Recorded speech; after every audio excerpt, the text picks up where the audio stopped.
Hey, good evening, everybody. Good evening, everybody. Hey, my name is Eddie Phillips. Welcome to the Erudition Network.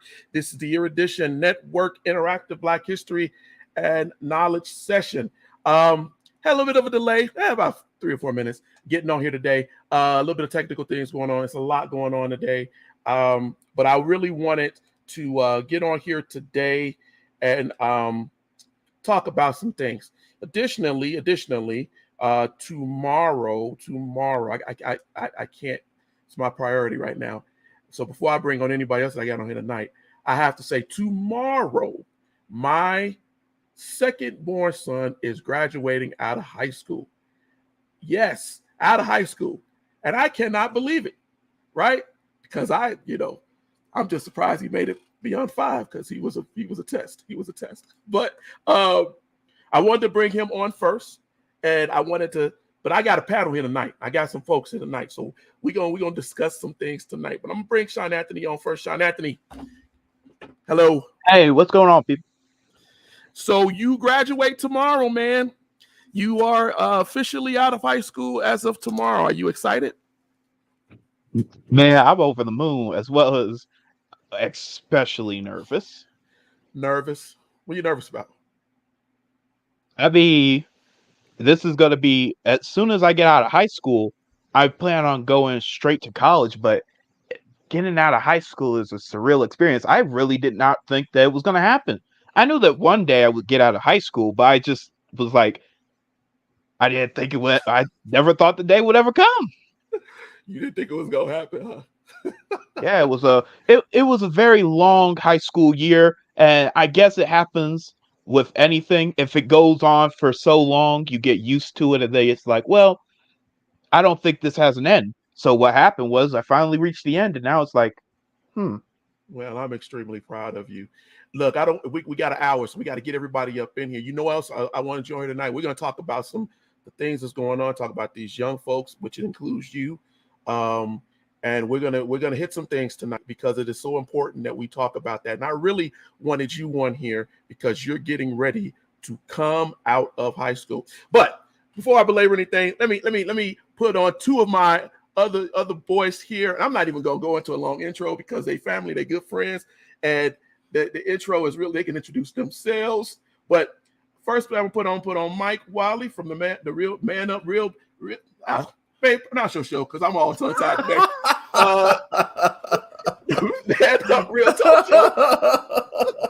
That did not come out right. Didn't come out right. It's all right, man. Real up, man up. We real up, man up. Look, whatever man talking, whatever, however you want to put it out there. We all love them. That's good. That's good. Yeah. But yeah, I appreciate you. I know I hit y'all up at the last minute for a lot of y'all, but there's so much going on, and we really need to have some kind of discussion other than me just sitting on here bloviating and people tell me a lot of times, man, you be real high up, and I like to be like, no, I'm just trying to tell you how I feel about it, but sometimes right. I need them other perspectives. Additionally, Tony, I'm gonna bring you on here too because I want to get as much of this hour as possible. I'm gonna bring on my boy Tony Briscoe. Tony Briscoe. What's up, fam? What's happening? What's happening? Brothers, it's a lot going on. It's too much. Right? I am sitting here as things, that's my wife. Yeah, we over the moon. I'm so proud of the fact that he's getting out of high school at a time where it's not very easy for Black men, specifically. And so that Sean Anthony, for real, it is so important. But let's talk about some things. A couple of days ago, we had the shooting in Pennsylvania, and we had a 19-year-old, I could be wrong, 18 or 19-year-old, around your age, Sean Anthony, disenfranchised with society, steeped in whatever rhetoric that has been out here, and he went out and killed people of color. A couple of days later, right now, we got 19 babies. And I call it that. Me and my wife call it that. I ain't calling it little kids because I don't like when they term it that way. These was babies, right? And wasted, killed, murdered to a point where they had to take DNA to even identify their bodies. Again, Jesus. Latinos, people of color, And I specify this not to be racial to some of y'all who go, wait. No, there's history behind that. And the reality of it is, right, what's going on with our young people? Now, Sean Anthony let you talk earlier, so Mike, you came on second. I'm gonna let you go first, and then we're gonna go Tony, then Sean Anthony. I'm gonna let you tie it up. All right. Go ahead, Mike. What's your thoughts on it? I don't even know. A lot of times, man, I don't even know where to begin. First of all, Sean Anthony, big ups to you, bro. For graduating, man. That's a big time accomplishment, my friend, and that's not to be looked upon lightly. And Thanks, you know, that's a big move, especially when it's so many kids that hasn't finished and is not going to finish high school. That's a big move, man. So God bless you and on your journey and your endeavors, man. I hope everything that you put your hands to, man, manifests greatness. I don't know, Eddie, man. I was sitting up here talking to my boys the other day, and I don't know what's I really don't know where we're going, where this world as a whole is going, man. And it's just like when you look at the fact that you got a guy that was willing to drive 4 hours. And I mean, just let that marinate for a second. This cat drove 4 hours to go and shoot up a predominantly black neighborhood or a black store because of whatever it was that he was feeling. And then you had this other guy, disenfranchised, as you say, that went and shot up the school. I think the count is at like 19 now, I believe. Yeah, was it 19 children? 19 children, too. 19 children. And y'all need to let that sink in. That's 19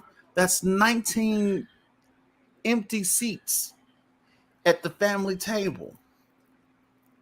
That's 19 holidays that for 19 families that now when these holidays come by, this is something that they're going to have to deal with for a while. And anybody that's dealt with death know that that stuff, it never goes away. No. You just learn how to live with it. No. And I could not imagine being in those parents' positions where, you know, they sent their kids to a place where at one point in time a school was considered to be a safe haven. That was safe. When you was at school, you felt safe. Now kids don't even want to go because they're afraid. And it's like I really don't know what we can do at this point. I know there's a lot that hasn't been done. And I know I'm tired of hearing the same old thing. Our thoughts and prayers go with you, but your thoughts and prayers ain't stopping these shootings, my brother. Yes. It's not stop. Our thoughts and prayers go out to the families. Okay, but what are you doing to stop it? You know what I'm saying? It's just like, it's the same song and dance, man, everywhere you look. And it's like, what are we doing, really? I don't know. I really don't know I don't know where we are and where we're going with this one. Thoughts and prayers lead to triggers pulled because they have no action behind them, man. TMP. Sean Anthony, man, first of all, bro, and I'm just saying this because of the little bit I know about your dad. For you to be finishing high school, it is amazing. Because I know what your dad has taught you in his work with me indirectly to teach my daughter some things. Bruh, you on the up and up, bruh. It ain't nothing but a come up for you, Sean Anthony Phillips. And so walk in that destiny that has been paid for you before the foundation of the world, young brother. I'm proud of you completing this journey of life, man. Let me say this. Because I'm like Mike Wiley, man. I don't really have word. It's you don't want to be callous, Right? But to drive 4 hours, that takes premeditation that takes premeditated murder to a whole nother level. Whatever white, I'm gonna call it. This is Tony Briscoe. Do not hold the Erudition Network accountable for what I'm saying. Absolutely. This is Tony Briscoe. This is white flight rhetoric. You drove 4 hours to assassinate people. And you did it for a reason. Now, we'll never get down to the bottom of it because, you know, maybe we will one day, but I don't know. But it's rhetoric. allegedly he heard that, I don't know, the average black person makes $700,000 a year. I don't know what this kid heard that was racked up in this kid's mind, but bro, who you getting your data from, dude? Man, because I need to meet these people. I need to meet them too, so I can learn how to become one of them. Man. When it comes to, and you know, things are beginning to unfold, Eddie, in the media about the activities of the police department while this stuff was going on. I don't even want, it's so much information out now. You don't get to the truth. We won't find out the truth for about at least 3 or 4 more weeks. Right now, the media is doing what they do. They don't do detailed research like Eddie Phillips. We gonna get into that. They not gonna wait until they just gonna keep rolling the information out. But let's just say by pretense that these cats heard that he had an AR-15, so they waited to engage until the big boys got there. You arrested handcuffs for trying to get into the school to get to their who are armed. The mic can't control that rage. I was going to say the mic is going out right at the right time. The mic was like, "No, I can't deal with it." No, don't you do it, Tony. I don't know what to say. Well, hey, I got one more person I'm gonna add. This is my little brother, and I asked him because, and I thought about him today, and I'm gonna add Nathan to this. So I got a lot of y'all on here tonight. What up, Nate? What up? Hey, what's going on? How you doing, fellas? I wanted you on here, man. You just crossed my mind, and I'm gonna tell you why. I was just before I got ready to come on. I heard that one of the teachers, I think my wife came. She came and told me that one of the teachers, I can't tell. You can chat on here. Fiance or husband, he died of a heart attack. Her 20-year husband, high school sweetheart. And I thought about my best friend. Thought about your brother, because y'all went through some heartache, and losing your mom, and then right after that you lost your brother, and we lost our brother. And I remember talking to him right after your mom died, and I would tell him all the time, I was like, "You got to get out, you got to talk to people." I kept trying to cheer him up, but I could hear, because that's my brother, right? I could hear that heartbreak. And when I heard that, first thing I try to tell people all the time, I say this all the time: broken heart syndrome can kill you. It can kill you. It can affect you, right? And when I saw that, I was like, I got Nathan coming on here tonight. You know, I was like, you know, the sheer strength to get through something like that, to lose 2 people that are so part of your life that quickly and unexpectedly. Few people live through that, right? And them words. But I'm gonna ask you, you know, your thoughts. I know I left all that out there for you on the floor right there, but I'm gonna ask you, man. You know, how do you? Some words. How would you? I know you, but how do you get through something like that, when you lose that part of you?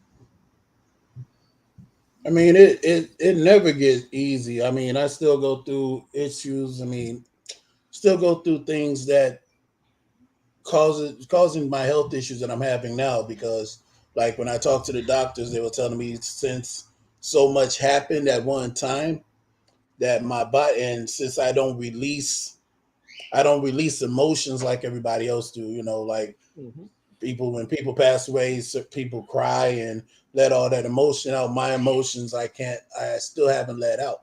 So I haven't had a chance to release anything. So they saying that a lot of that is causing the stress and the stuff that I'm going through. That's what's sending me back and forth in and out of hospitals all the time. But the only thing I looked at was the fact that I know my sister, if I show a sign of weakness, she'll break down. So I try to, you know, just show the strength that she will need so she don't lose her mindset and lose her mentality through what happened and everything. So, I mean, it's still, I mean, it still plays in my mind, and I still have like little, you know, because like me and William, we used to watch all kinds of TV shows and stuff together. Yeah. So when I try to watch those shows now, it's like, Yeah, he I ain't know. watching it. He can't see it. So I'm like, I can't don't comment. want to watch it since He can't comment to it. We can't call him stupid Yeah. for what he said about it. Exactly. Yeah. So, I mean, it's it's still hard. It don't ever get easy because you're so used to a certain way that you lived for so many years, and then you got all of a sudden something hit. Now you got to change your whole life, the whole arrangement of how you living because two people isn't there that used to be right there with you. Used to be right there with So, you. Yeah, I didn't want to put you on the spot, bro. I just wanted you to know okay.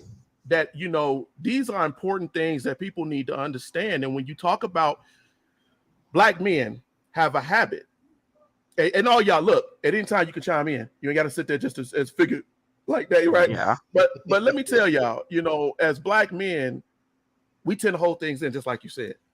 We are the predominant people by our culture, right? By the way we deal with things, the way we grow up, the way we see things, that we do this, right?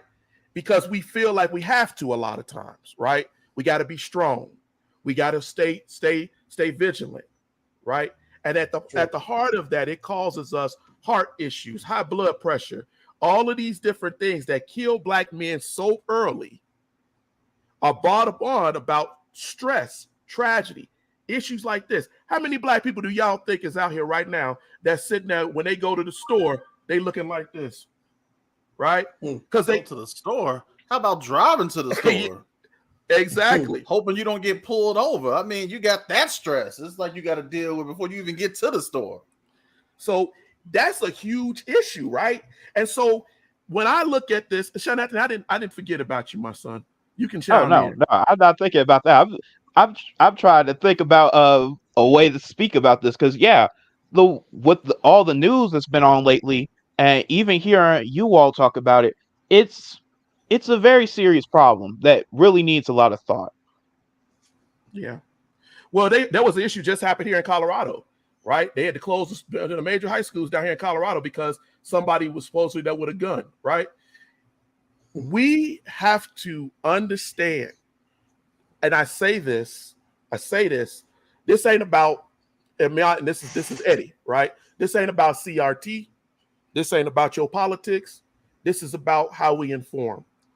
Tony made a comment on here earlier. Y'all can chime in if you disagree with what I'm about to say, but Tony made a comment on here earlier. I tell people I think of things very logically, right? So when I hear a thing, I say to myself, I listen to people, I watch what they say. I don't trust the media to tell me the absolute truth because I know that the media can be compromised because they're owned by other entities and individuals. So when the news made the first comment about the top shooting, they said the man drove up. This is what they told us, that he drove 200 miles. But the news people let it slip out. He drove up. Drove up where? That was my first question. Mm-hmm. The other thing was, when this shooting just happened here with the kids, with the babies, they initially said, right, that this young man had been online and had left some stuff online, but they didn't tell you what he left online. Then they said that the young man drove up, got out of his car, and he walked over to the school. My initial thought was, well, if he got shot his grandmama, because they put that out, he living down the street, right? Logic tells me school's locked down when somebody shoots within a mile or 2 mile, 5 mile radius. Absolutely. Why did we not lock that school down? That's my second logical thought. This is when it was all going down. Then they said that the dude walked over, right, after shooting at the funeral home or whatever was across the street. I'm like, so that's gunfire in the area. Why nobody locked the school down? Then they said somebody engaged. Well, none of that sound right to me, right? Because I'm thinking, wait a minute, why didn't the school officer lock the school down?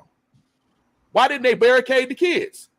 So again, the media reports what it wants to report. I'm going to add one last part to that. When media gets down on the ground, because I've worked in film and radio, listen, when they get there, they ask questions and people walk up. Hey, let me tell you what happened, right? So they knew on foot, on ground, what the real time was, what really went down. They had it from the parents, the people, and everything. But you didn't hear about that till today, after the governor had said what he needed to say.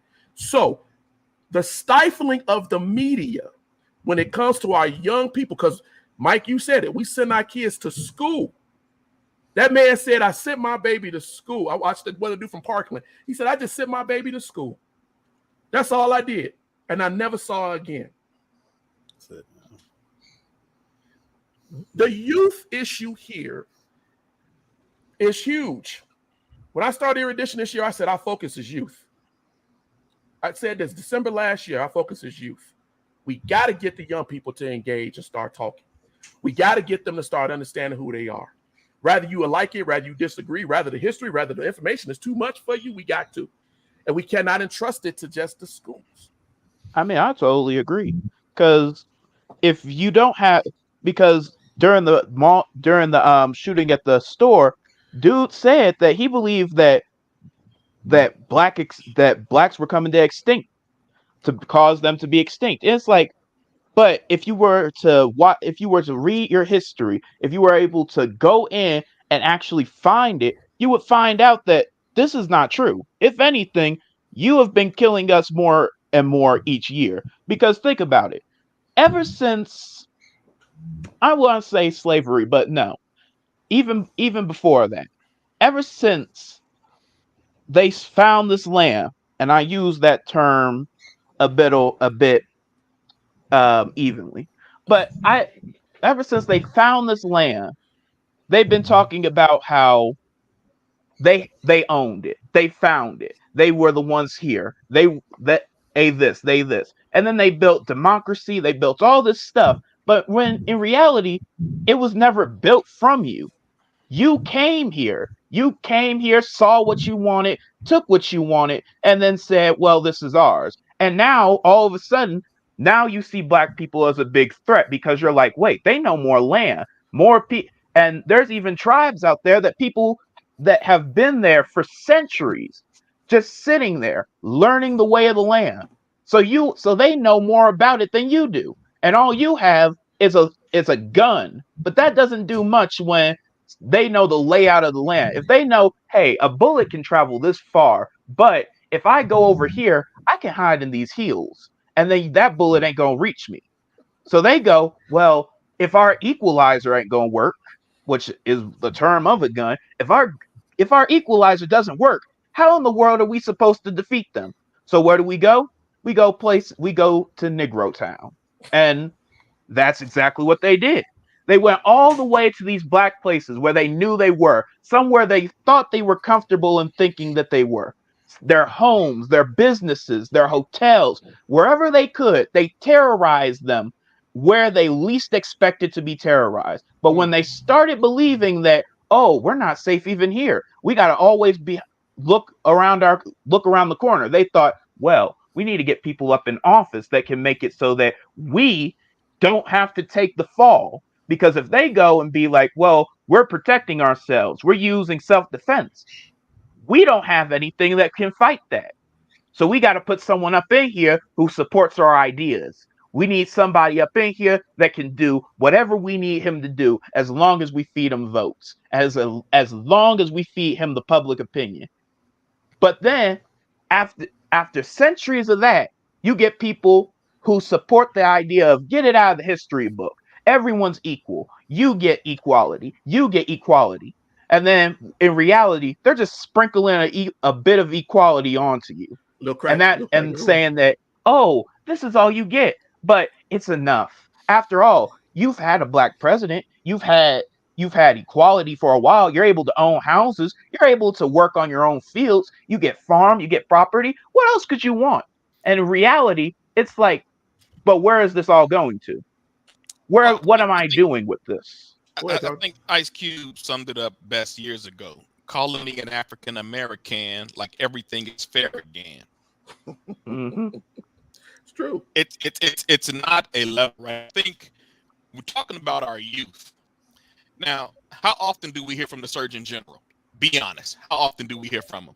No. We don't hear from this person much throughout the years, right? You probably can't even muster up anything a Surgeon General has ever really said for the last few years.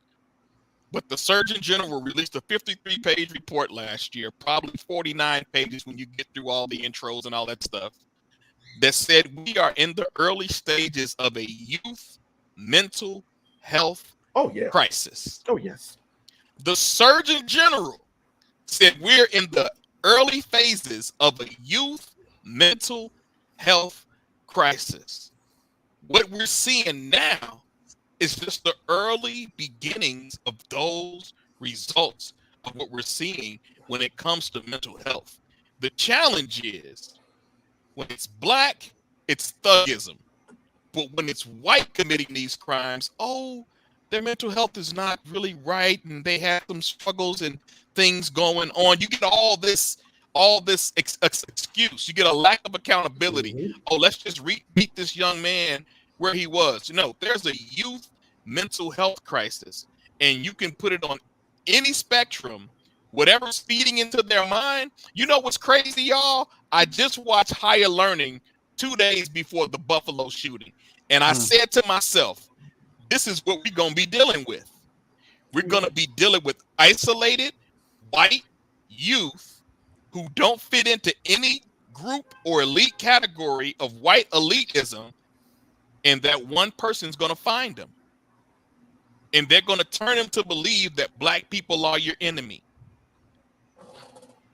What Trumpism has done is created a league of Remy's, because that was the name of the character in Higher Learning, Remy. Yeah.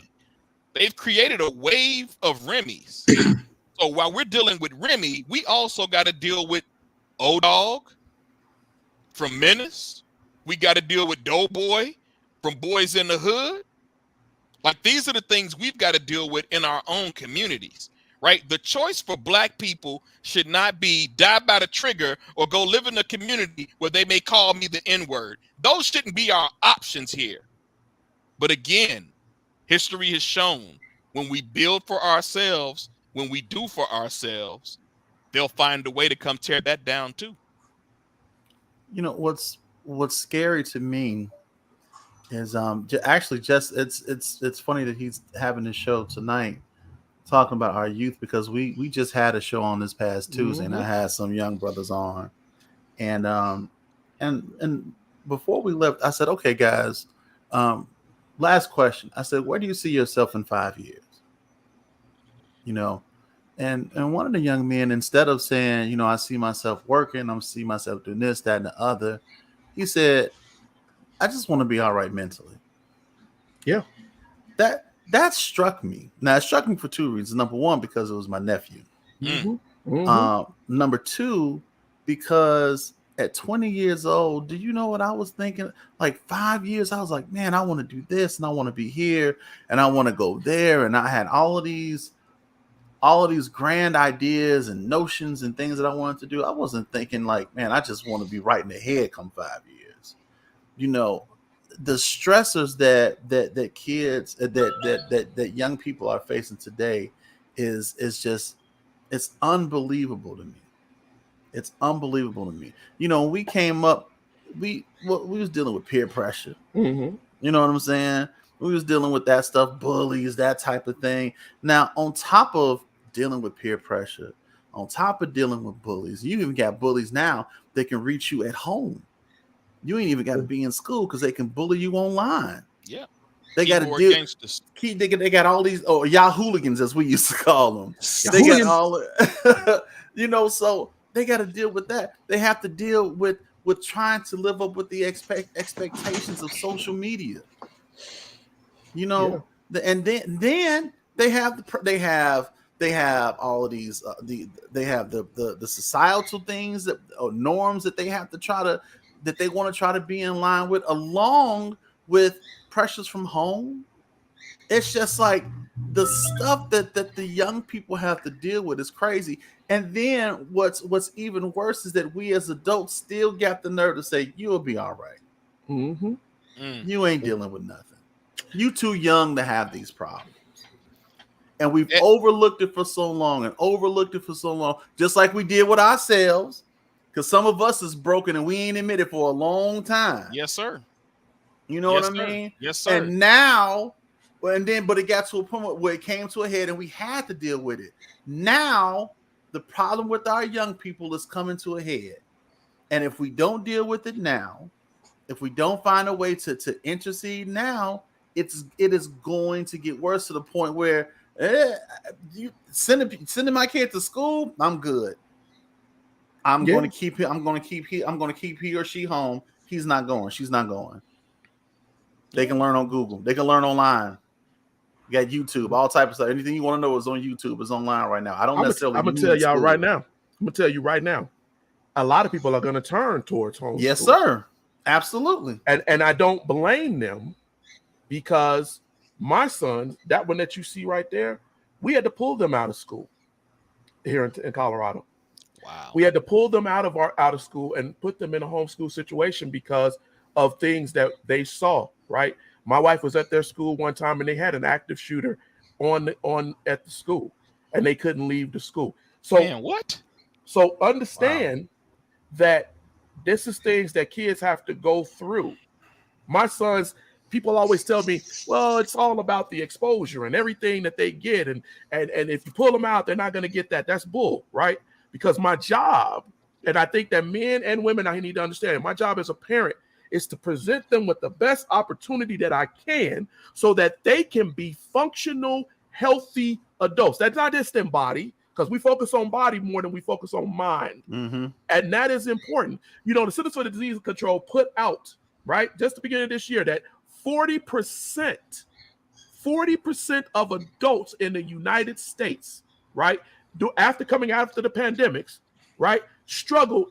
In surveys, they struggle with mental health challenges. They struggle with substance abuse. They struggle. Some who didn't have that struggle before we went into the pandemic were saying that they significantly it changed them. 11% of those people who were surveyed said that they seriously considered, within a 30 day to 6 month period before the survey, committing suicide. When we and when among the children who are 18 to 25, that was even higher. So when a young man tells you that he wants to make sure his mind is right, that is significant. That's him understanding things ain't right out here. Mm-hmm. And they can affect my spirit, my body, and my mind. We have to teach our kids to how to deal with this. We have to talk to our kids, talk to our youth. Because if we don't do that, if we talk to them on a level, I heard you say it, Mike. I heard Tony say it. If we talk to kids at the level of what we understand from what we grew up, we're going to fail. Yeah. Because they're dealing with a higher learning here, a higher understanding. I'm gonna say one thing. I'm gonna shut up. My wife sat down the other day. She let my sons watch. What's that movie y'all watched, Sean Anthony, that y'all couldn't stand? Inception. That's what it was called. Okay, so they watched. I didn't see it. You said it. So they watched this movie, right? And they hated it. And my wife was like, "No, how y'all?" It is a strong word. I would say we hated it. They didn't like it. Okay, I say you hated it, but you definitely expressed that you didn't like it, right? And so that's the movie critic in them. But then she was like, "Well, y'all didn't watch it." And then Sean Anthony broke the whole movie down for her. Like, no, this is what happened. That's what happened. But then I had to break it down to her. I said, the director of that film had an interview where he said that this movie is not aging well with young people because they don't think like what we were taught. See, we came up on Hitchcockian, Twilight Zone, all this other stuff, and we could follow things and they could tell us things and we could follow it, right? They don't want that. They want the John Wick, hey, I'm mad, this here, bop, bop, okay, and move on to the next character thing, right? I'm bored. You're boring me. Why is Batman sitting there telling this dude what he want to do? Batman should be punching this dude in the face. What are we doing? Stop talking, right? So I try to get them. I agree wholeheartedly with that. People have to get to an understanding that time changes perceptions, right? Time changes interaction environments. So our kids are changing. So that's the question. How do we change, or I shouldn't say change, how do we deal with our children knowing that maybe when we come at them, like if we say, hey, boy, you got to do it this way. He go, Dad, they ain't even doing that type of math no more. What the heck you talking about, right? How do we adapt? That's the better phrase. I think one of the things that as I later on in my parents, when my boys got to be teenagers, what I had to let go of was my parental ego. And what I mean by that is that I'm always right. I had to let that go. I know what's best. Some situations, yes. Some situations, no. Because none of us, before we had kids, knew what to do as a parent. These jokers don't come with instructions. It wasn't no, when he say this, you do that, or when he come at you this way, you pivot that way. None of that stuff. It's all learn as you go. And I had a legitimate conversation with my boys one time. We were in the car and we were coming home from somewhere and we were just talking. And I just told him, I said, listen, dude, I said, I am not going to get everything right when it comes to you all the time. Because sometimes it's just some things I just don't understand. I said, but please know that every decision, every choice that I make is for your benefit and it's for your good. It's not to put you in a position where you can't have fun and have friends and none of that things. I'm looking out for, just know that every decision I make is I'm looking out for your best interest. Yeah. That's all it is. Yeah. And I'm not going to get it right all the time. Yeah. You know what I'm saying? There's going to be some times when you're going to hate me. That's fine. I get it. I'm fine with that. There were times when I didn't like my parents. But just understand that every decision that I make, it is for your best interest. So I think as adults, we have to kind of understand that we're not going to be right all the time. Good point.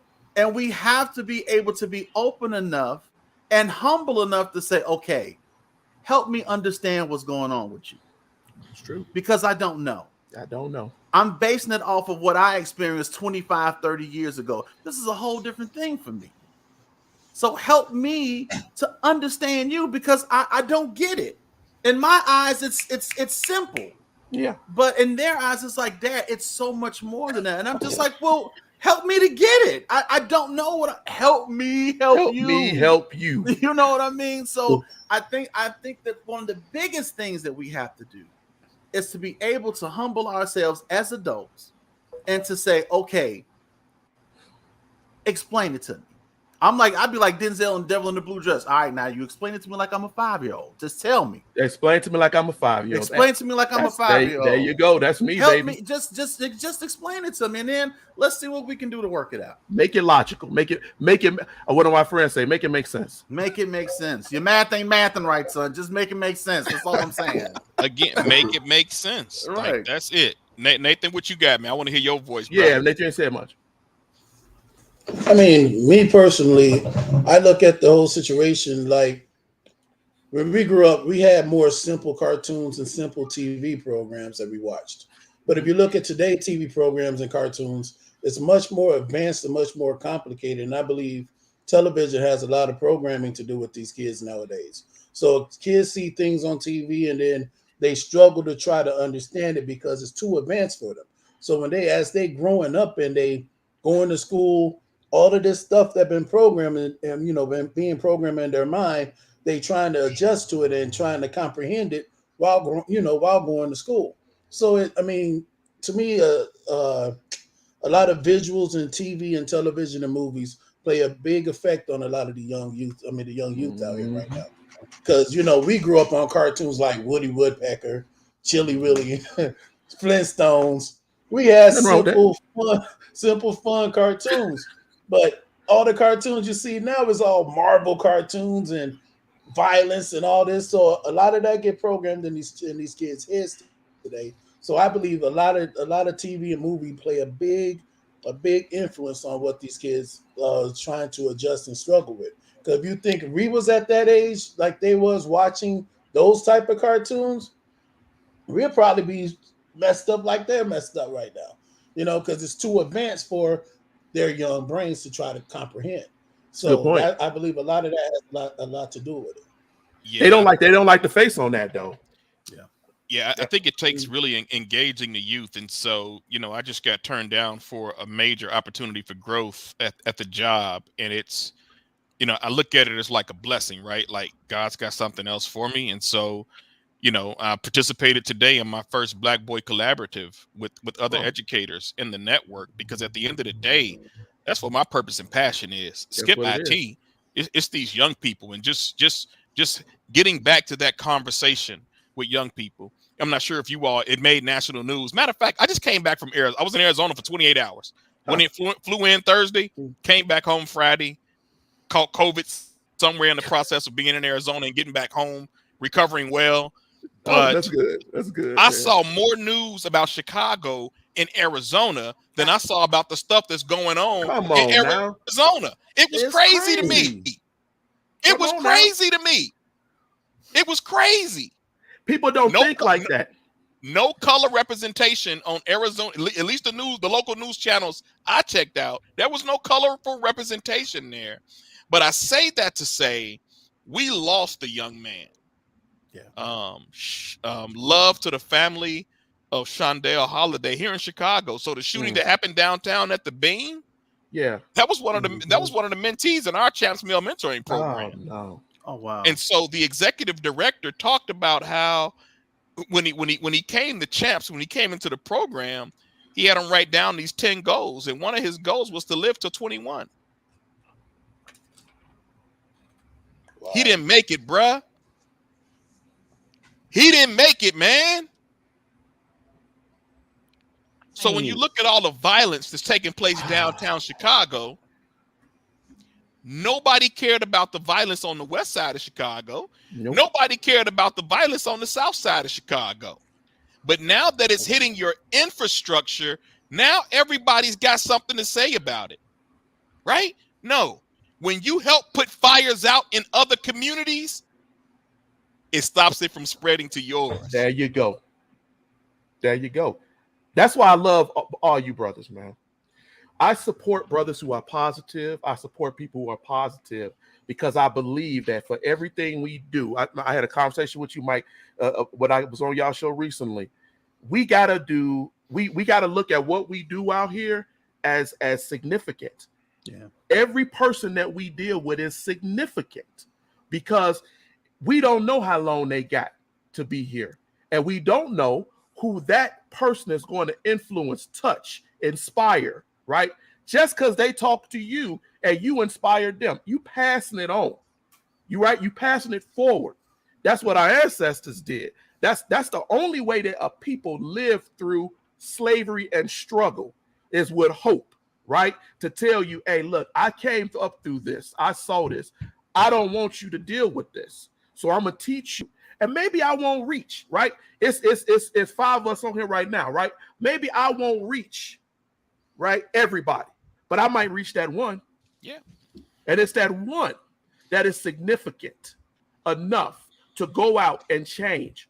All these social media influencers out here, all these folks out here licking detergent tabs and licking toilet seats. Toilet seats on airports. Yeah, shaking their booties on the cameras and anything and everything, right? But let you get out here and say, listen, let's give me 5 minutes of your time so I can teach you something that you didn't know, right? We are at a point. Elon Musk actually sat there and said, you are the potential in this culture right now to learn anything you desire to learn on YouTube, anything. But yet we got people out here telling us, right, that, hey, man, it's nothing that I can do. Teaching you to think outside the box is a part of thinking too. Yeah. Right? How do I make money off of what God blessed, the talents that God blessed me with? Nathan just commented on film. Why? Because you have a filmmaking background, right? So you understand what media is doing to the minds of young people.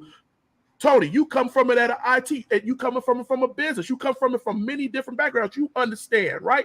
Mike, you get on every day. And even though, like I told you on y'all show, you inspire young people, right? Because they look at you and go, man, you know, I know him, right? He on here, he making a good point. People gonna listen to who they can be around. You are creating a mentorship online that will affect a generation. But that can work adversely too, because if I'm sitting over here going, look at how big my boob is on this picture right here, right? Mm-hmm. And then what do the little girl that see that? Because everybody laughed at that. Look at show her boob. And the little girl takes it to her mind. Oh, they all gave her attention. Yep. Mm-hmm. Yeah. Hey, Eddie, we cannot bypass. Go ahead. I don't know how much Facebook is worth. 524 billion. Yeah.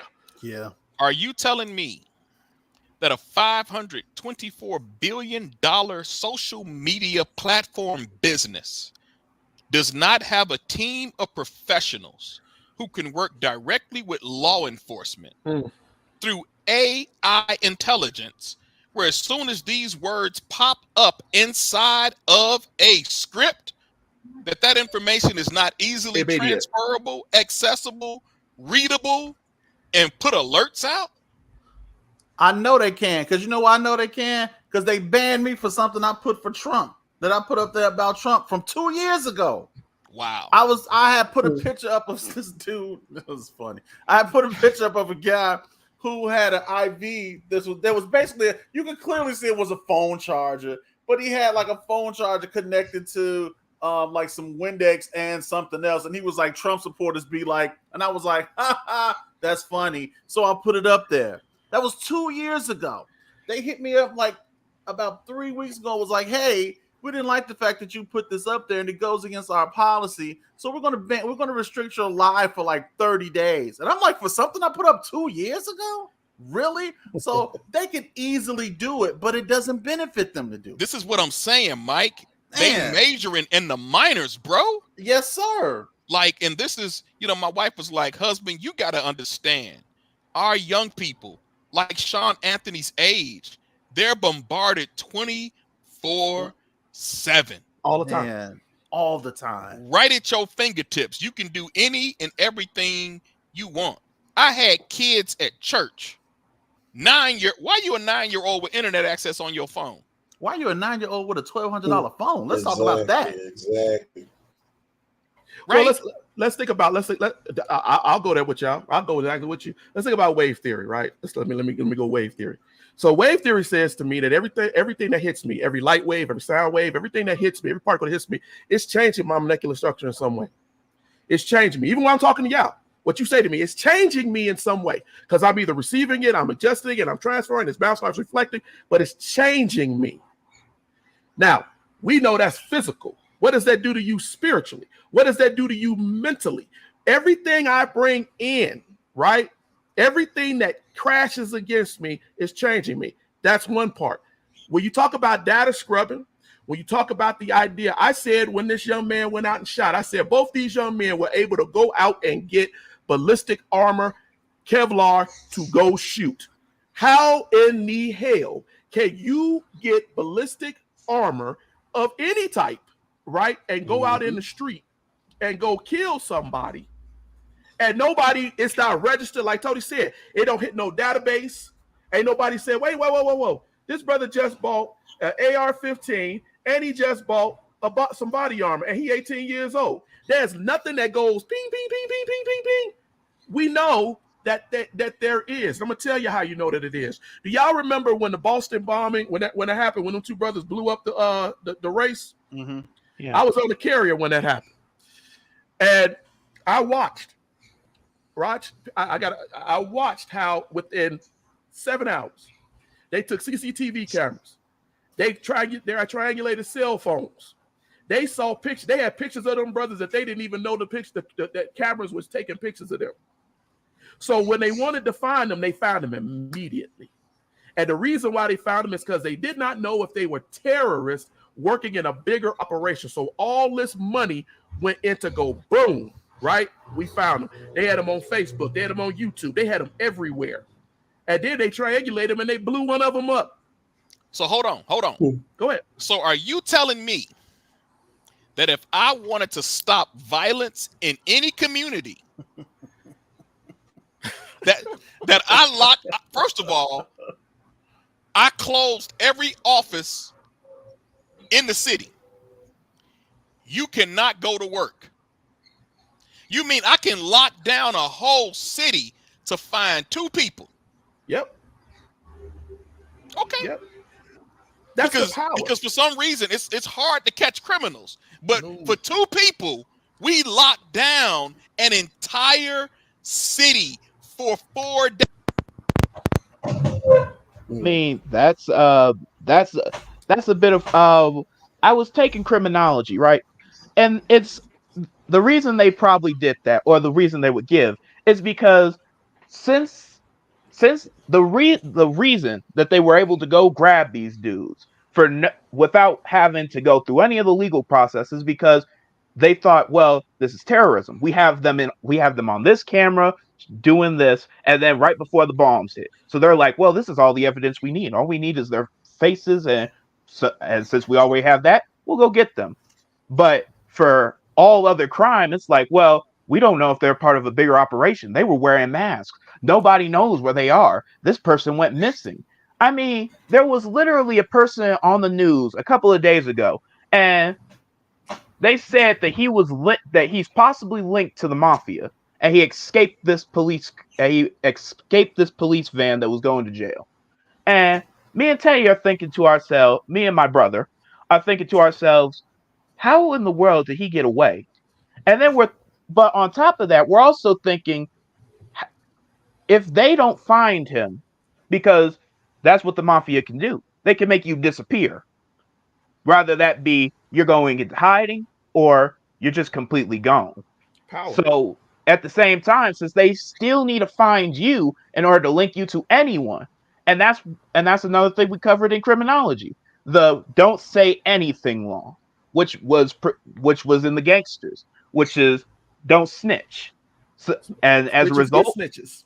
Yeah, as a result, nobody told anything. Even if the gangster was shot by another gang, they would not say anything because they knew if they connect the dots, they're going to get you, they're going to get your boss, they're going to get your friends, they're going to get your family, and they knew, I can't allow this. Good point. They would even bribe them. They offered them so much stuff. They said, we'll get you security, we'll get you protection, we'll get you out of the country, we'll get you anything you need, we'll put you all the way over here so they can't get you. But they knew the mafia has connections everywhere. If I tell you, you could be a corrupt cop, and all that would mean is I told you, and now my brains are all over the place. And then comes that at one word, oh, it was an accident. I thought he was armed. Or they sprinkle a bit of stuff on you, like, oh, he was intoxicated. He was on drugs. And as a result, I like this sprinkle thing, y'all. We had to shoot him. You gotta sprinkle just a little bit. Just a little bit. Just a little bit. So let me ask you guys a question then.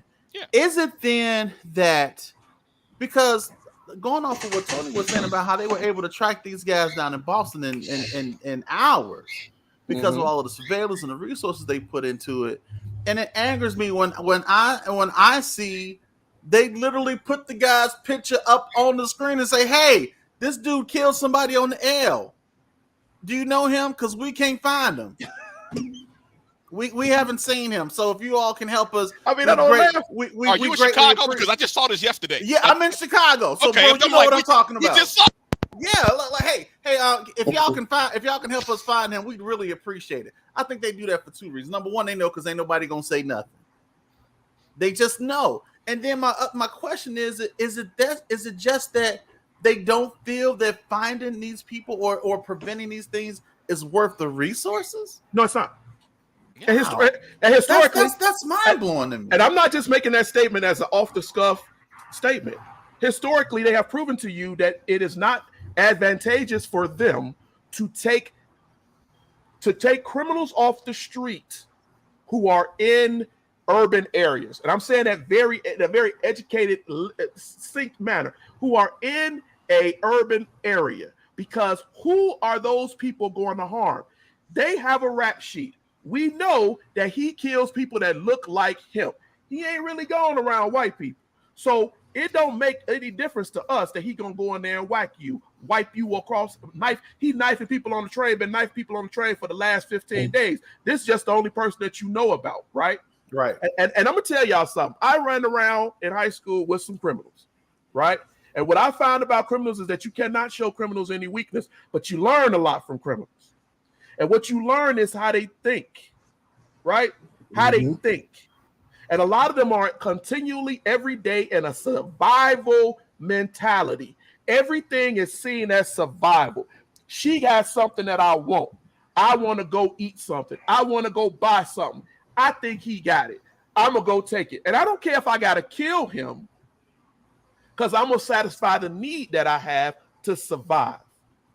And we have allowed our young people to fall into a survival mode. And I hear many of us talk about it. They are on survival mode. They don't think, they don't even know what it means to think in a rational mind, to love. Love is survival. That's why they go out and get sex, right? Because that's what it is. I got to get pleasure. That's survival. Food is survival. So I'm going to go out, I'm going to go here, I'm going to go steal. Money is survival. Cars are survival. And then we say, well, how could somebody kill a 76, 78-year-old woman? How could you shoot her and take her car? I'm surviving, bruh. I'm surviving. And we have to address that.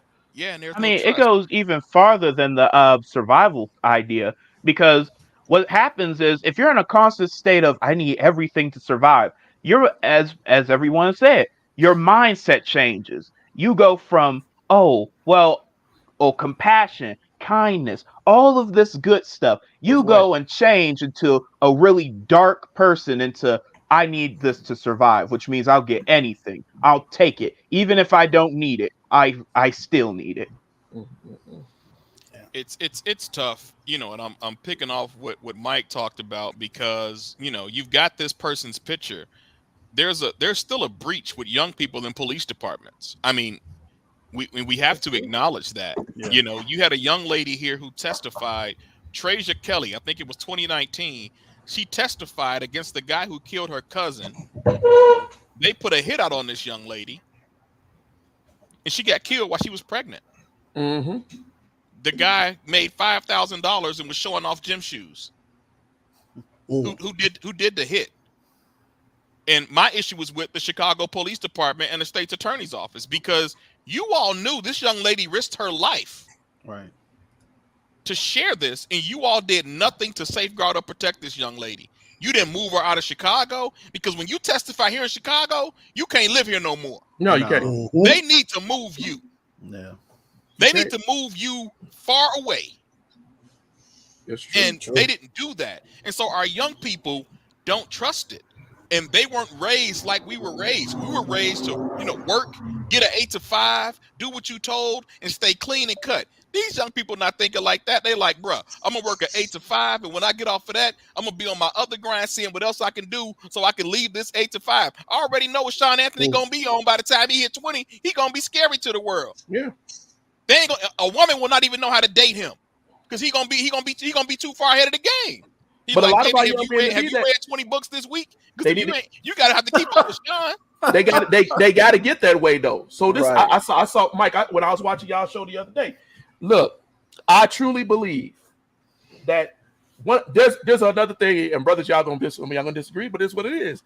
There's a stigma of black men, right? We teach black men, we lead them, and I'm sorry for all you people, I'll try to keep this PG. We lead them by their sex, right? We lead them by, hey, go out there, the girl, that's what they are motivated by. And if you keep a young man only motivated by the pleasure that he seeks, right? You're going to lead him into a trap of failure. Yeah. I try to tell young men all the time. I tell my son he will co-sign. I tell them that by the time you are 20 years old, I tell you at 20, that you have 10 years. I think I commented on y'all thing one other day. You got 10 years. This is my opinion. 10 years to get yourself master whatever it is that God put you here to do. If it's to be an academic, if it's to be a filmmaker, if it's to be a rapper, I don't care. If you're an architect, plumber, whatever, right? You got them 10 years to master that. Didn't mean you're going to be making a lot of money at the end of those 10 years, but you will master that skill set. So by the time you make 30 years old, right? Hopefully before you got kids and other things that are pulling you aside, right? You have mastered your skill set. So when you walk into a job, everybody will know you as that's master, because that's what they used to call you. That's Master John, whatever. That's Master whatever. Yep. You are a master at what you do. So then from 30, 40, and 50, all you doing then, right, is earning the money, earning the lifestyle that comes from you taking those 10 years. A lot of our young people are not taught that.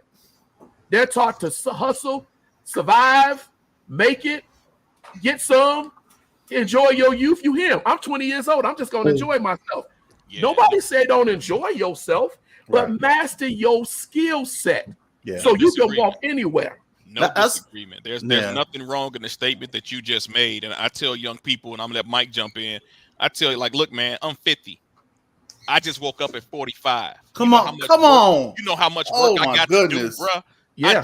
I just woke up. I just started believing that I can do, I can achieve. I've been a Christian for a long time. I'm just learning how to activate that faith to just go do. Come on. You know, and hey man, this ain't no easy walk, man. It No, is. And sir. I try to tell the young people now, I'm gonna give you every bit of game that I have.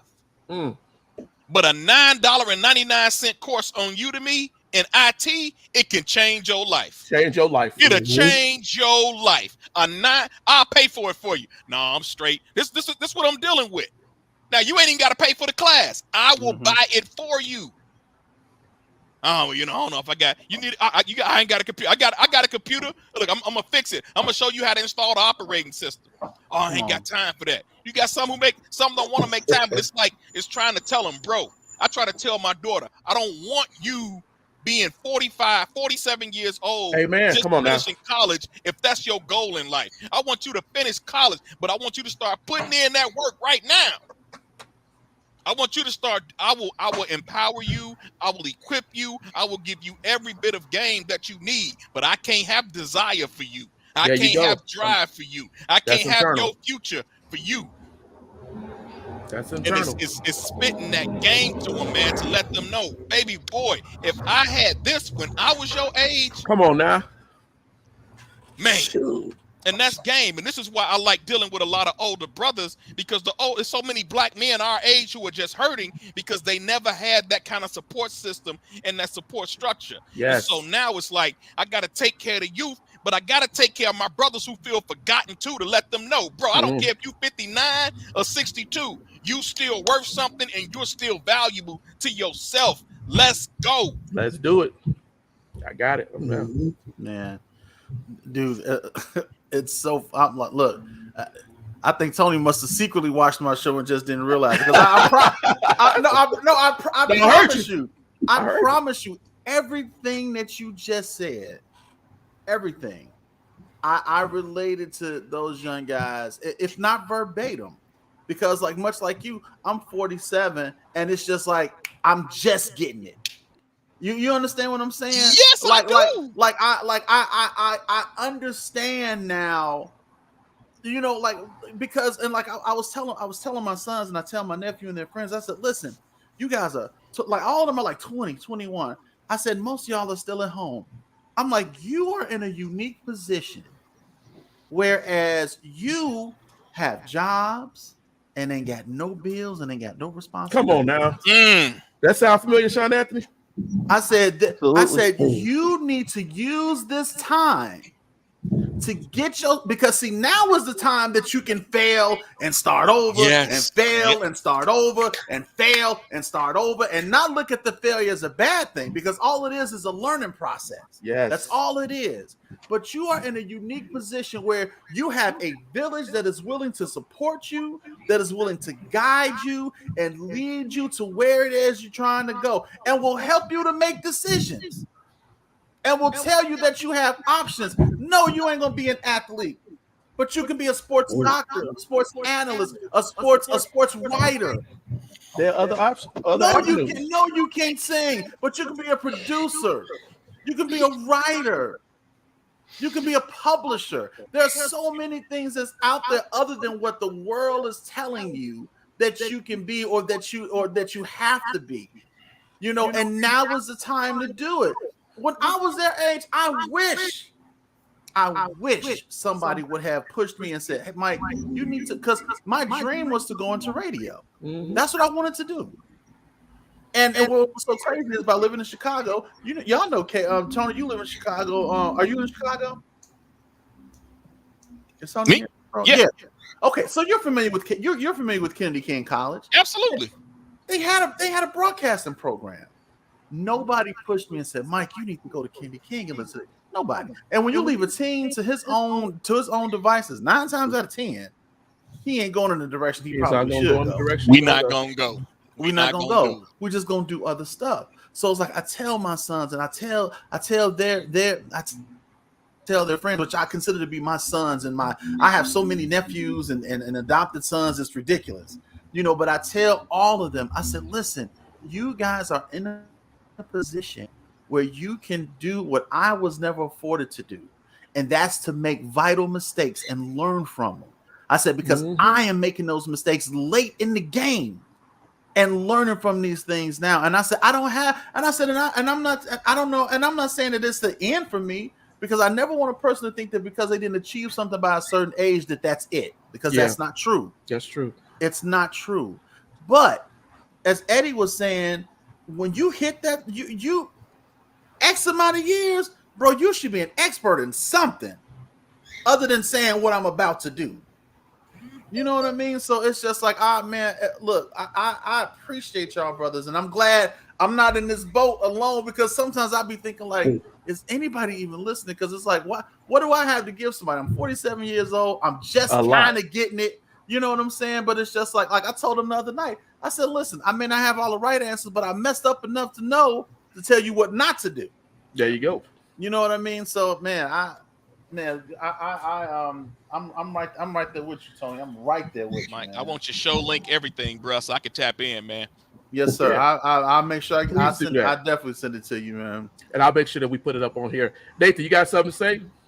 Yeah, I was just gonna jump in and get back on the topic of how the youth, about all the guns and stuff that are being used and killing off the youth and stuff. If you look at how the generations declined it from when we was growing up. Back in our days, we had like grandmas and people that always push us towards spirituality, always talk about God and keep God in our lives. And if you look at how each generation that came through, God got lesser and lesser and lesser in the generations, because the younger generations, the younger generations don't have the same guidance as we had growing up to push that. And then then you have people like, I know, like I'll use myself for example. I didn't really start really getting into church thing until I got older enough, I got older. But when I was younger, I heard about God and stuff, but I still wanted to do what I wanted to do. So we got a lot of people that growing up that way still want to please themselves, and they don't teach their kids and have their kids to know there is a God out here that you need to pray to, and he'll protect you and guide you while you go through your life. So I think of the lack of spirituality that this world has gotten to, which causing all this violence and stuff to come in play and actually take a strong hold onto society. So I think the best thing to do is to actually try to get kids and the young generation more focused into knowing who God is and knowing what God is in their life and stuff like that. Because a lot of these kids losing their lives way too quick. And I know it's the fact that they don't have that sense of spirituality. So it's easy for people to get brainwashed by media and want to follow what they see everybody else's do. So you got like TikTokers and stuff, and people watching TikTok, seeing how girls doing all these stupid, silly dances. So they want to do it. And then their mentality goes more carnal because they don't have that spiritual backing to let them know this here isn't really right to do. So all this booty shaking and stuff isn't really right to do. So they'll grow into this mentality that, okay, this is okay, this is okay. So they start to accept more worldly things that's going on, and it actually play a bigger role into the mindset that they grow up in. So I think the best thing to do is to actually try to get more kids to realize who God is, because I believe a lot of people in this generation don't know God, have no fear of him, and don't really care. Don't care what happens. Exactly. Right. Yeah. Right about that one. It's a good point. Shout Anthony, you last. Well, I honestly agree. I agree with the fact that God is not is not as big of a factor as it used to be. Because, for instance, I was stuck in, as we all know, I was stuck in brick and mortar school, And as a result, and being asthmatic was not a good mix with that. So with all of the and then we went to and found out that I was also allergic to grass, so I was not able to really be out that much. So every single moment, but our family was religious. So every single moment I'm fearing that God's going to go ahead and say, "Okay, it's time to come home." So I'm thinking I got to live my life in prayer. I I'm afraid.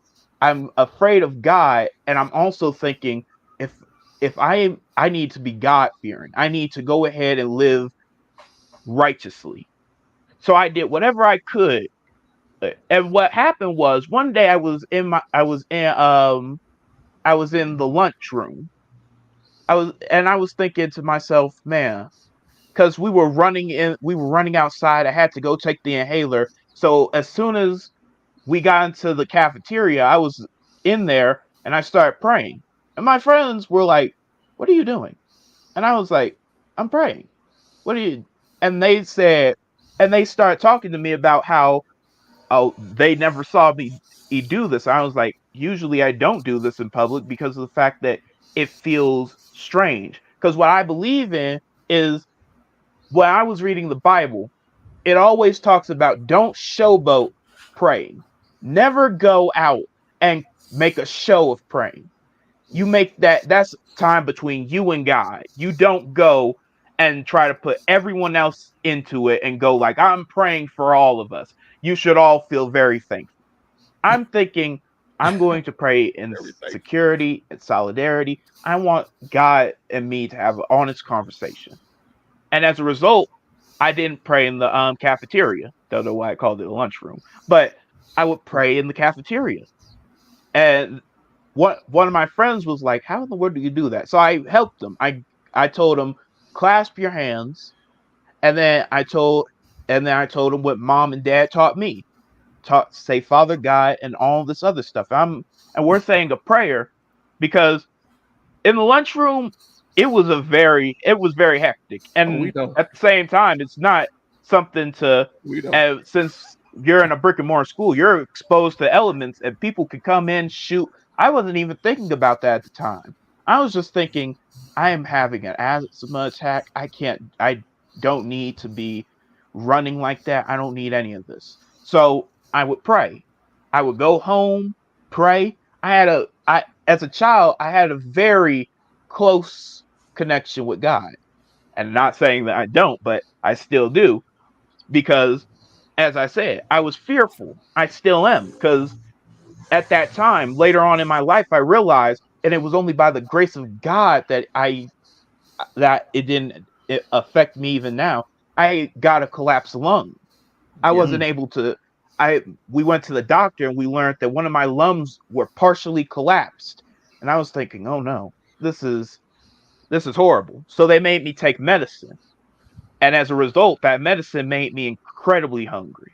Every single day, I was just starving. Even if what the food they usually would fill me made me even hungrier to the point where none of the lunch food was enough. So I'm praying even more. I'm going, please, Lord, help me. And by the grace of God, my lung got back to normal. My partially collapsed lung fixed itself, and I was able to live life as I normally would. I didn't have to take the medicine, and I was thankful because but at the same time, after a while, I started going like, okay, as a child, you start thinking, okay, repetition is no longer needed right now. So I got off of praying for a minute, and then a shooter came in, and I was like, oh no. Then tornadoes started happening. Stuff in that brick and mortar school started happening, and I'm like, oh no, this is terrifying. This is getting bad. So I started praying again, but I prayed a different prayer. I prayed to get out because what they were doing was, I like it. I mean, there was nothing I could do. I started to pray to get out because they were starting to do even worse stuff. Thanks to the shooter, they were trying to get metal detectors in there. And I was thinking, okay, that's fine. But but instead of putting metal detectors, there was a bullying problem, which is why private schools is not a good idea. Because even in private school, that child is going to think they're paying for me to get here. I need to put up with it. So bullying gets worse. And what happened was with my school, with the school me and my older brother went to, they started trying to put people on records if you stood up to a bully or bullied Anything. someone. Hmm. So, and our mom was scared because if they're ignoring the bully and they're like, well, that's fine, just befriend them. But it gets physical and you start actually attacking them, Because y'all and was they taught go to like, scrap. okay, now we're going to write you on a record. We're going to have on your record that you were a bully, that you assaulted someone. Even though they And assaulted as a you. result, it got real scary. It got scary really fast. And I was like, I can't fight. I can't fight back. I can't run because of my asthma. It was Shut too many Anthony. factors. I ain't gonna cut you, but let me clarify, because I know we're a little over time, but I'm gonna go a couple minutes, then we're gonna let y'all go. But let me tell y'all something, how that worked. My son, my oldest, Sean Anthony, had a kid that was hitting on him. And my kids, they will scrap with you, right? They're not gonna let you keep hitting them. But Sean Anthony, trying to be a peacemaker, Sean Anthony wears his heart on his sleeve. Mm. And what he did was he wound up getting hit and got hurt. Well, we went up to the school, it was a big thing, and we was like, look, my son ain't gonna keep being a victim. My oldest son, and Nathan, this is funny. This was when William was here visiting. William was sitting down in the living room, and we was all talking about it. It was like, yeah, we're going on to the school, and Sean Anthony was like, yeah, this boy hit me, and I don't know, blah blah. And then William asked, he was like, where's Teddy at? And I was like, I don't know, he was down here. So I called Teddy to come downstairs. Teddy came downstairs with a street hockey set, some gear, a helmet, and a bunch of stuff. I said, what you doing? He was like, I'm getting my stuff ready because he ain't gonna keep hitting on my brother, and we gonna go up there and take care of it. So I'm like, wait. Oh, he was ready. He was ready. He was ready to scrap for real. I'm like, we not gonna go and bring terrorists. He was in full battle regalia. He was like, let's go. So William was like, yeah, that got to be your kid. Your kid is crazy, right? And I was like, yeah, he out there. But look, I'm happy that we made the decision to pull our kids out of brick and mortar school. Tony had to go. He had another program. And I'm going to let y'all brothers go in about 10 minutes. I'm going to keep you on too much longer. But I will say this. What we did was we decided, education-wise, it was more important that we knew that they were educated than they were being subjugated. Mm. And I was going overseas for 3 years. 3 years. And I had to leave my family. When I say 3 years, I mean I came home 1 month out of the year. Wow. I was gone. And my wife said, baby, I think we need to just take them out. And I said, okay, that's fine. Let's find a system where we can actually work with them. And that's what we did. So when he said he prayed to get out, God answered that prayer, right? Because it wasn't too long after that the same school that they went to, they had, I think it was a music teacher got arrested for molesting kids. It's a lot of things that go on in these schools. And why I tell people, one of the last things I want to say about the youth is that we got to consider this. We send our kids to school for 8 to 9 hours out of the day. And a lot of us send them to the school with the idea that the school's going to take care of them. We don't think about what teachers are in that school who may abuse them verbally, physically, mentally. Yep. We don't think about what lessons they're being taught. If you're a parent that is not asking your child about their curriculum, or just ask your child, how did the day go? And your child says, hey, they taught us something, I don't know if that was right. And then you listen to it. And my sons will tell you, I always give them the other side perspective. But I also say, if I can't help you, right, I'm going to send you someplace where you can get help. Come on. We got to get better about, and I think that's what we talked about a lot this evening, about mentoring. I'm a huge proponent of mentorship. Mentorship simply means guiding, helping, covering, giving an ear to understanding, right? That's it. I'm trying to get you around this hole that I fell in once, and I fought to get out of. I heard Mike say it earlier. I don't want you to be 48, 49, 50 years old going, man, I just finally got out this hole, right? I want you to know that, hey, you can get around that. You can go do this, right? So you know your options. You know your options. I'm going to close with this for you Bible people out here. For you Christians. Come on. Moses.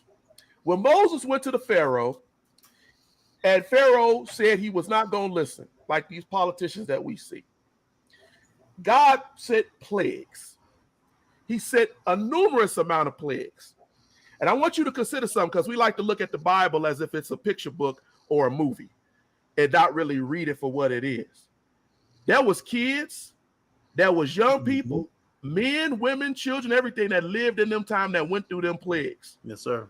Just like we lived through this pandemic.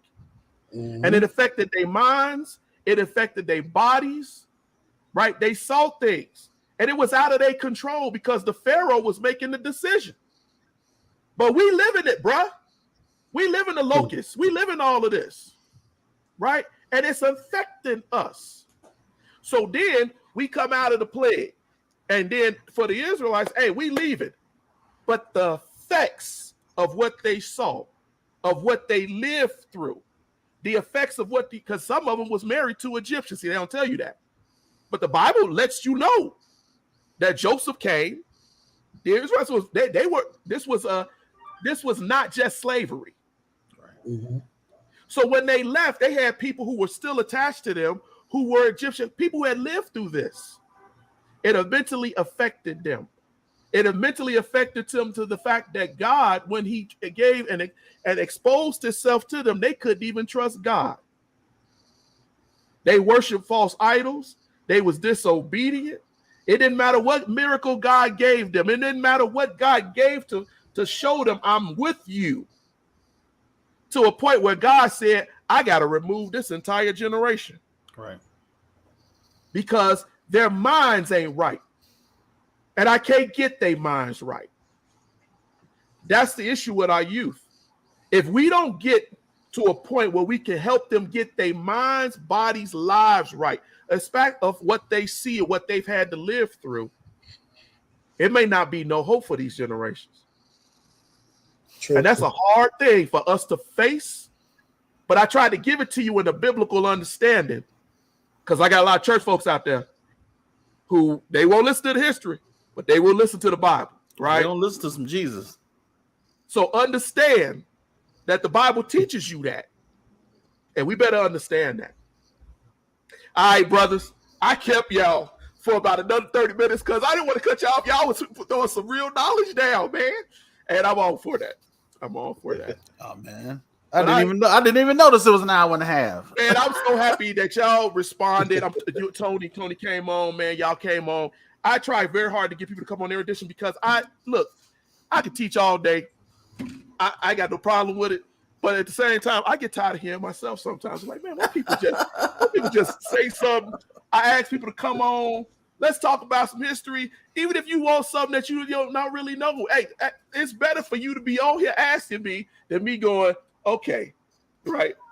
I know this. And that's what people don't understand too. Sometimes it's like, look, I know this stuff and I want you to know it, but there need to be some interaction. But I love the fact that you guys got on and you talked about it. Everybody gave their perspective. Sean Anthony, I'm extremely proud of you. Yes, sir. I love my children. You know, y'all my brothers, man. You are doing positive work out here. And it may not seem, even that dude that you might talk to somewhere that's at a job. I talked to a dude at a gas station one time, right? And I saw that dude about a year later. He was like, you that dude I talked to last year. I appreciate that you helped me, right?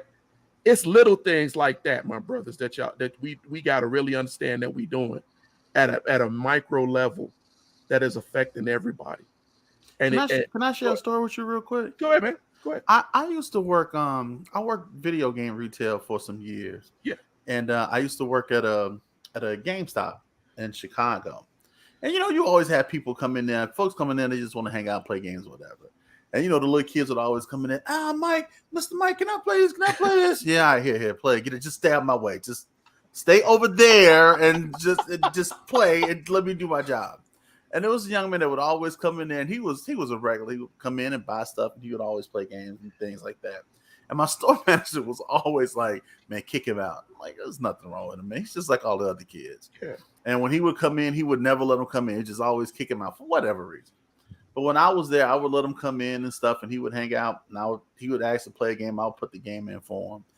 And then there were some days when he cut school, and I'm like, "Bro, why you here?" He's like, "Man, I was sick." I said, "For 30 minutes you were sick, and now you here?" He's like, "I feel better now." I said, "All right, look, if you're going to be here, you're going to work." And he said, "Okay, that's fine." And I would have him to help me organize the wall or put labels and stuff on the cases and things like that. And it's just little things. And I would send him out for lunch because if I was the only one there, I couldn't leave the store. So I would send him out for lunch. I would buy him lunch and things like that. I didn't think about that stuff, man. Some years down the line, I was at a Walmart. And I just heard this voice, "Hey, Mike." I ain't turning around because I'm like, ain't nobody out here I know. Like, talking about some, "Hey, Mike." And there's so many Mikes out there. I'm like, he must be talking to somebody else. What, bro? Right. Yeah. I'm like, "Hey, Mike." I'm still moving. Mm-hmm. "Hey, Mike." And I turn around and I'm like, and he was like, "Hey, what's going on, man?" And it was the young man. His name escapes me right now, but when I saw his face, I knew who he was, but he was older. This guy was like probably out of high school now.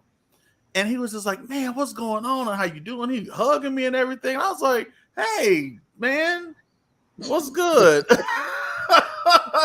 He was like, "You remember I'm so-and-so and such and such from over on 71st. I was like, "Oh, man, what's going on?" So we talking and everything. And he was telling me all the good stuff that was going on in his life. And then he was like, "Man, look, I got to get up out of here." He said, "But, man, I just want to tell you thank you."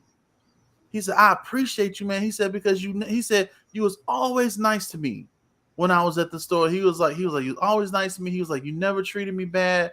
And he was like, you let me play the games and stuff." He was like, "I was hanging around the store." He said, "Man, I appreciate that. And I never forgot that. I appreciate it."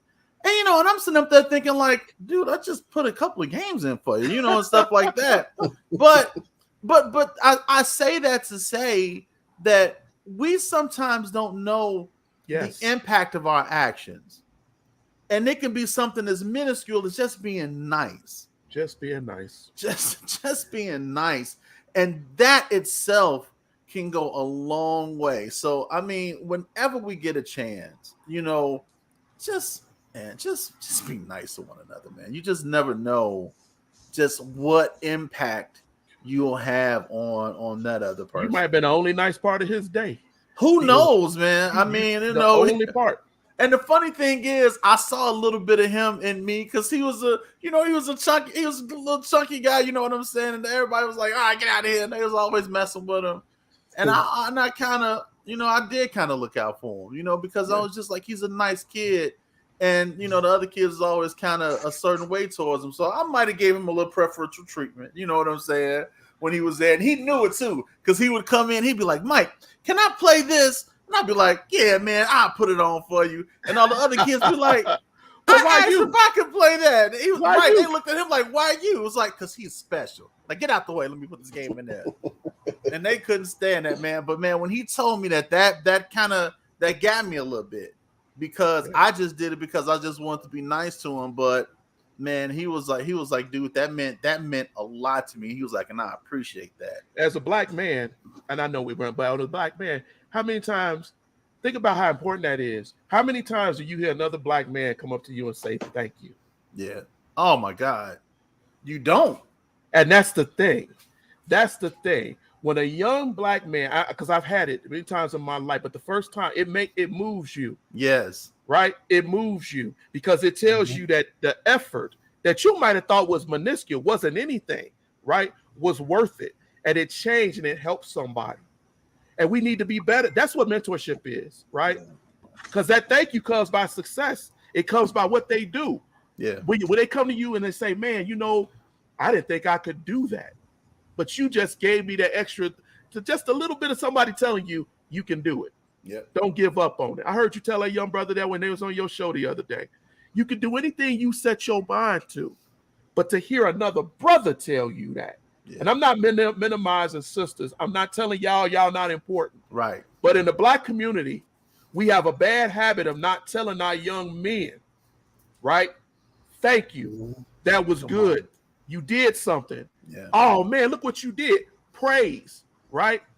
Praise. Simple, just a simple praise. Like, hey man, that's a good. If God loves praise, come on. Why do you think what you think that a man get just to say, hey, I appreciate you helped me change my tire. I didn't know how to do that. Yeah. See, y'all don't have me, but let me look. You talking now, man. It's a huge issue. I told my wife the other day, there's a book. I always got a book. But there's a book. It's this book right here. It's called The Conspiracy. I showed y'all this book for the Countering the Conspiracy to Destroy Black Boys. And in this book, Dr. Kunjinfu, he talks about, I told my wife, and I promise I'm going to say this story and I'm going to let y'all go. But he tells a story about he took his son to a sports event. His son was playing football. And he goes to watch his son play football. And there was a young mother there with her son, right? Young boy. His brother was playing on the team. She took him to go to the bathroom, right?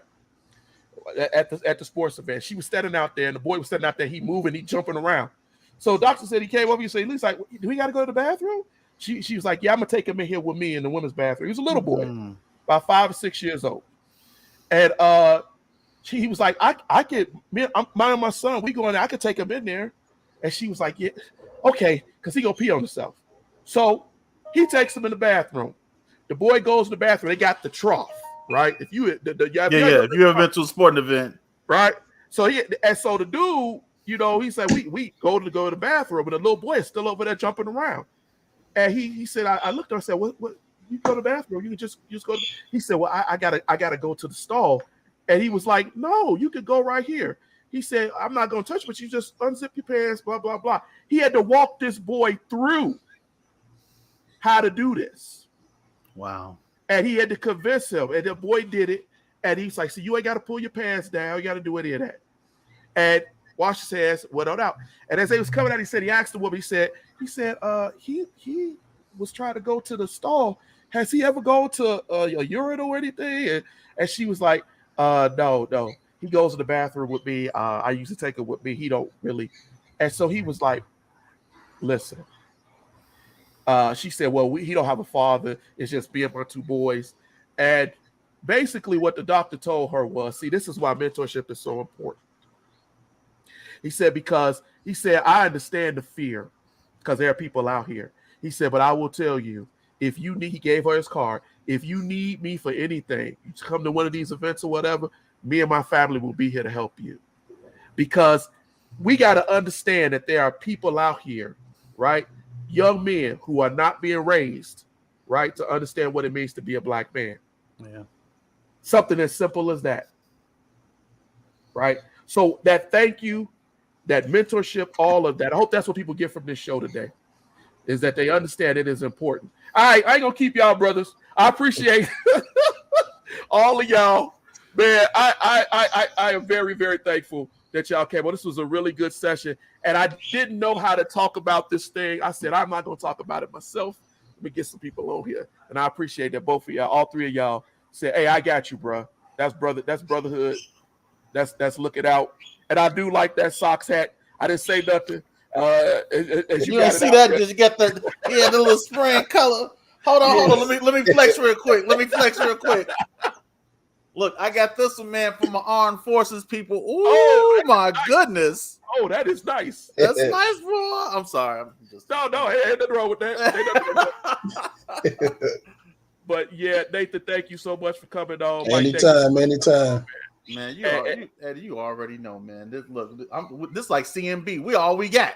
Yeah, and we got to be out here, man. We got to be out here hitting it, man. Yes, sir. Papo, shout out to you. I love you. You got food to go make because I'm not cooking. So it sounds like me. I ain't cooking nothing. Mom ain't cooking either. I'm fine with cooking. He's a good I chef. get to make food that y'all don't eat. All right, brothers. Thank you all for coming in. Yes, And sir. love you all, people out there. Thank you for staying with us. Y'all, until next week, when we be on or when you get tuned in for Tina Show on Mondays. Until then, thank you for joining the Erudition Network. Y'all have a good one. All right.